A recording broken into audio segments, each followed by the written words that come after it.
अमरेली धारी तालुका में बारिश का आगमन हुआ है। जगत का तात में खुशी हुई है। फिर तालुका में अनुरोध बारिश हुई है। उपवास में भारी बारिश से सतरंजी नदी में पानी आया। इस बरस की पहली बारिश से तालुका में पानी पानी हो गया। इस पानी को देखने के लिए गांव के लोग आए हुए थे। गर्मी से छुटकारा मिल गया और ठंडा वातावरण हो गया। सुबह से बारिश का इंतजार करते हुए शाम को बारिश आने लगी। धमाकेदार बारिश की एंट्री हुई थी। बिजली और कड़ाका भड़ाका के साथ बारिश का आगमन हुआ। जंगल में ज्यादा बारिश होने से शत्रुंजी नदी में पूर की स्थिति निर्माण हुई है। इस बारिश से किसान वावणी करने गए। आज के दिन सुरमा के लड्डू बनाकर खाते हैं।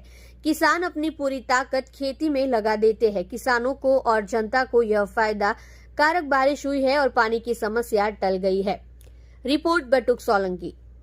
अमरेली जिल्लाના ધારી તાલુકાના દલખાણીયા વિસ્તારમાં છેલ્લા 2 દિવસથી સારા એવા વરસાદથી અત્યારે ખેડૂત છે આપણે અતુલભાઈ જે ગજેરા છે તેમની વાડીએ અત્યારે જૂની પરંપરા મુજબ જે ઢાંઢાથી વાવણી વાવે છે અને છેલ્લા એ ઘણા વર્ષોથી વાવણી ઢાંઢાથીને જ ખેતી કરે છે।